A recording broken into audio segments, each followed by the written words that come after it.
गली थी जिसकी दहशत शहर शहर था पसरा खौफ। पूर्वांचल था रक्तांचल जब, पश्चिम में फैला था गैंगवार। तब सत्ता के सिंहासन से शपथ उन्होंने उठाई, बुलडोजर को किया रवाना। दहशतगर्दों में दहशत आई।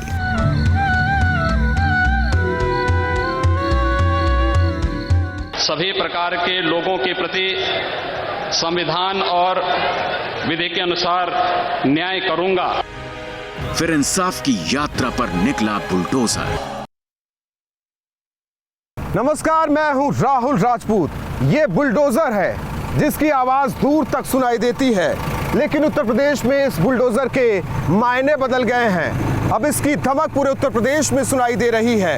ये मशीन भर नहीं बल्कि सरकार का एक सच्चा सिपाही भी है, क्योंकि इस महाबली को देखकर माफिया में मच जाती है खलबली। इस महाबली ने माफिया राज को पहुंचाई है 11 अरब की चोट। ग्रामवासियों को सूचित किया जाता है।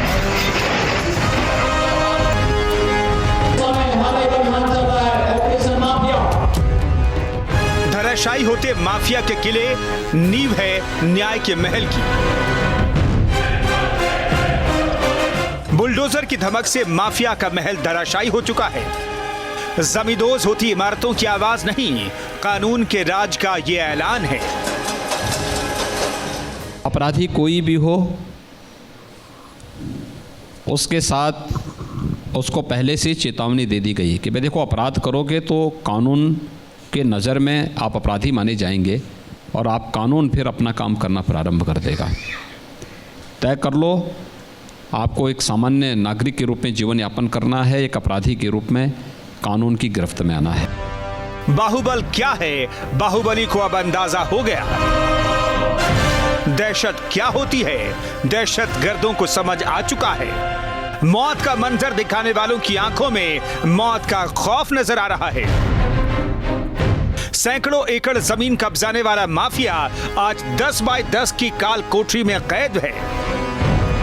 दूसरों को धमकाने वाला मुख्तार आज भीगी बिल्ली बना नजर आ रहा है। अपराध के लिए उत्तर प्रदेश में कोई जगह नहीं होगी, अपराधी के लिए भी कोई जगह नहीं होगी और अपराधी के संरक्षण दाता के लिए भी प्रदेश में कोई जगह नहीं। सफल होने का जश्न, मुट्ठी भींचने की बात हो रही है। आज वही दुर्दांत दहशतगर्द कानून की मुट्ठी में है।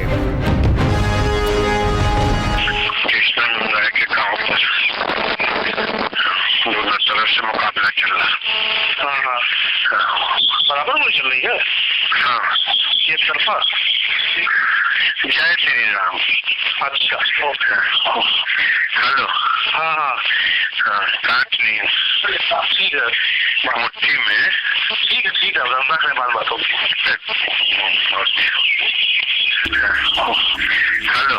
हाँ, काट नहीं, ठीक है, मुट्ठी में। यानी बदले वक्त ने ऐसा पासा पलटा कि अजर अमर समझने वाला मुख्तार अंसारी आज दहशत के साए में वक्त बिता रहा है। मुख्तार के माफिया बनने की कहानी और सलाखों तक पहुंचने का सफर लाशों भरी डगर से होकर गुजरा है। आगे हम रंगबाजी से लेकर ठेकेदारी तक उसके हर काले कारनामे का काला चिट्ठा आपके सामने रखेंगे, तो बने रहिए न्यूज स्टेट के साथ। इंसाफ के इस बुलडोजर ने मुख्तार की हेकड़ी निकाल दी। बुलडोजर का अगला हिस्सा मुख्तार के साम्राज्य को ध्वस्त करता रहा, जबकि पिछला हिस्सा उसके साम्राज्य को समेटता रहा।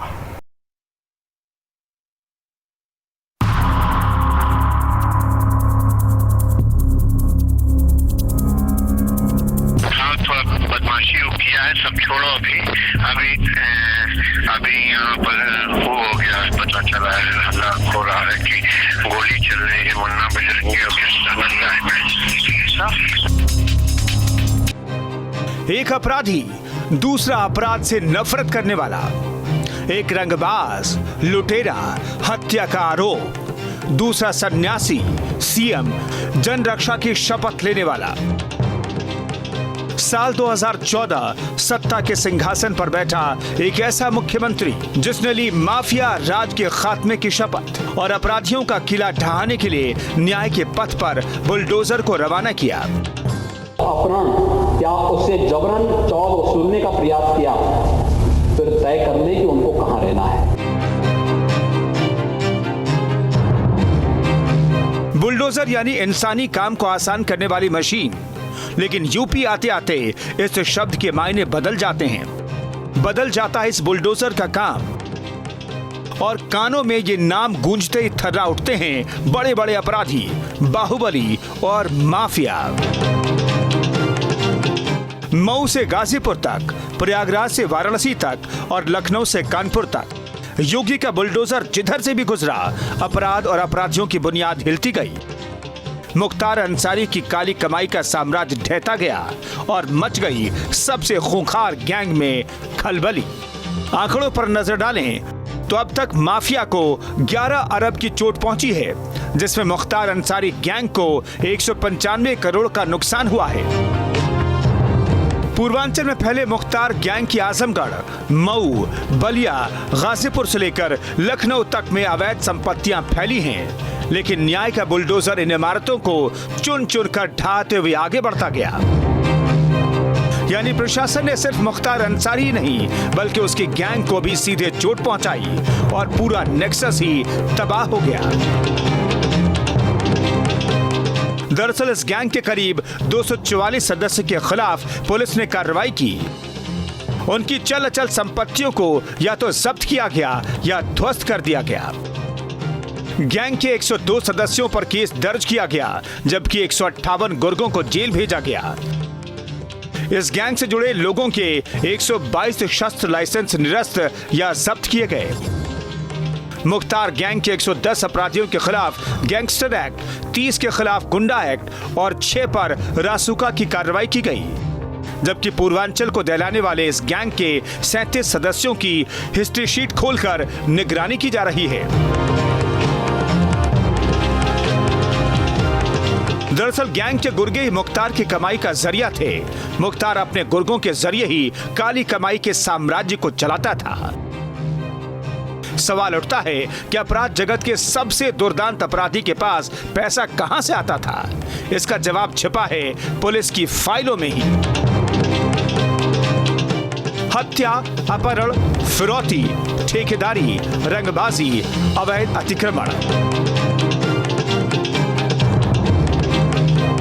ये वो काले धंधे हैं जिसके जरिए माफिया तक पैसा पहुंचता था। पूर्वांचल में इस माफिया का आतंक इतना था कि कोई भी सरकारी ठेका उसकी मर्जी के बिना नहीं उठता था। जमीन का कोई भी बड़ा सौदा मुख्तार को हिस्सा दिए बिना पूरा नहीं होता था। पूर्वांचल में कभी एक वक्त हुआ करता था जब दलील ये दी जाती थी कि सरकार और पुलिस के समानांतर एक और सरकार चलती है, गुंडे और माफिया की सरकार, जिनके खौफ से कांपने वाले पानी भी नहीं मांगते थे, मगर आज अपराध की सरकार चलाने वाले खौफ में जी रहे हैं। सलाखों के पीछे जाने के बाद भी मुख्तार की नींद उड़ी हुई है। न तो उसका रसूख काम आ रहा है और न ही संगठित अपराध। Team news state.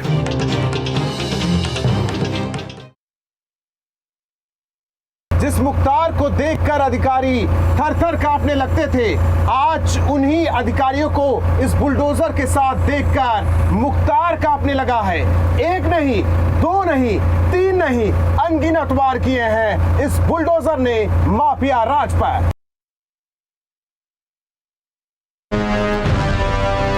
जिसके चाचा हामिद अंसारी हिंदुस्तान के उपराष्ट्रपति रहे हों, जिसके दादा स्वतंत्रता संग्राम आंदोलन के दौरान 1926-27 में इंडियन नेशनल कांग्रेस के अध्यक्ष रहे, जिसके नाना महावीर चक्र विजेता ब्रिगेडियर उस्मान हो, उसके काले कारनामों की लिस्ट इतनी लंबी है कि आप गिनते गिनते थक जाएंगे।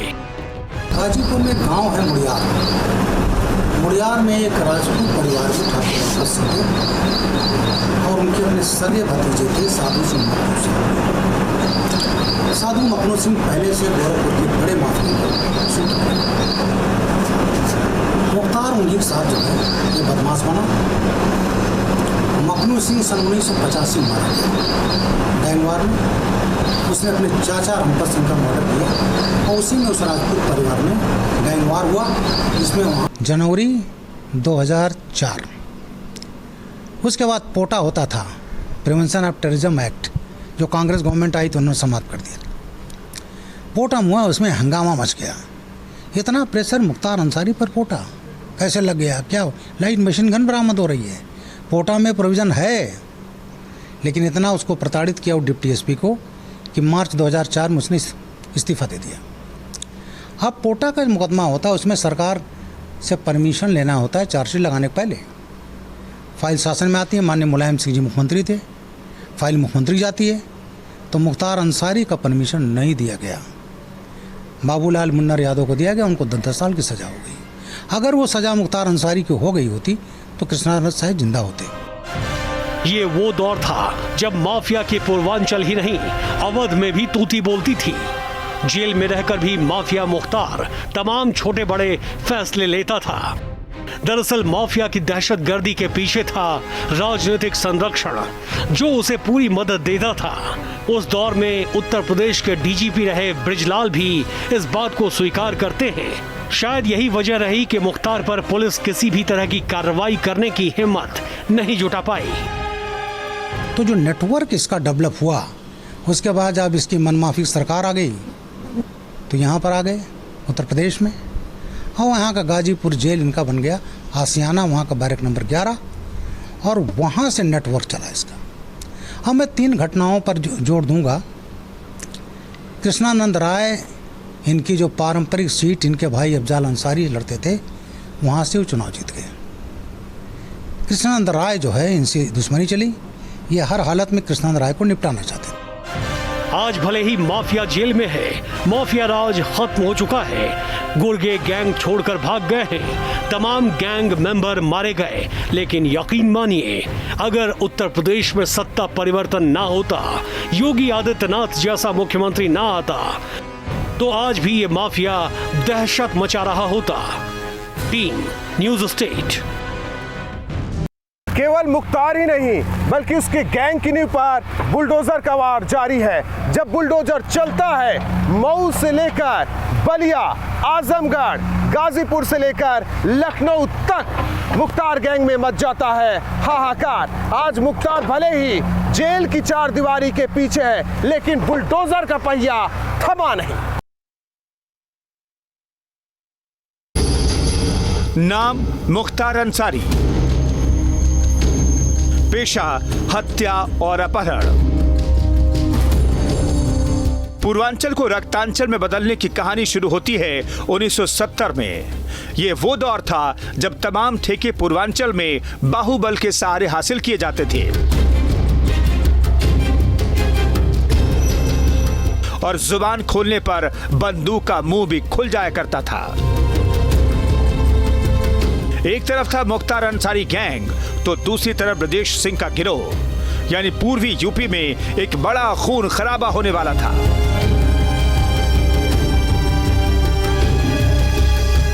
वक्त बीता, दोनों गैंग के बीच कई मुठभेड़ हुई और दर्जनों शूटर मारे गए, लेकिन हर मौत इस माफिया को पहले से अधिक मजबूत करती गई।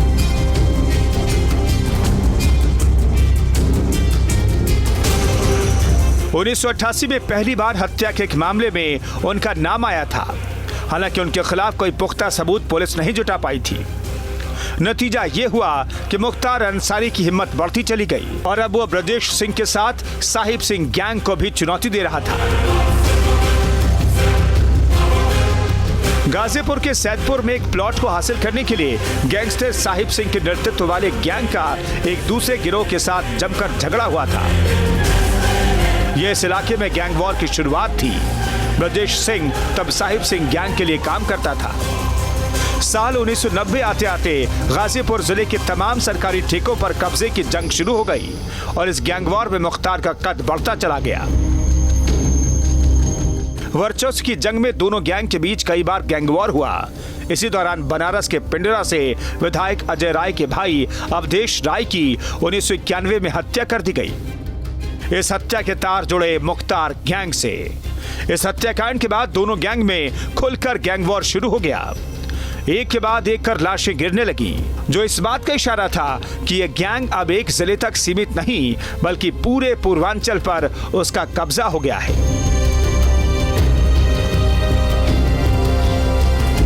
बढ़ते गैंग वॉर के साथ माफिया की काली कमाई भी बढ़ रही थी और दुश्मन भी। ऐसे में जरूरी हो गया था कि वो खुद को खेल से बाहर निकलकर ऑपरेट करे। इसका एक ही रास्ता था, सियासत। 1995 में मुख्तार अंसारी ने राजनीति की मुख्य धारा में कदम रखा और साल 1996 में मुख्तार अंसारी पहली बार विधानसभा के लिए चुने गए।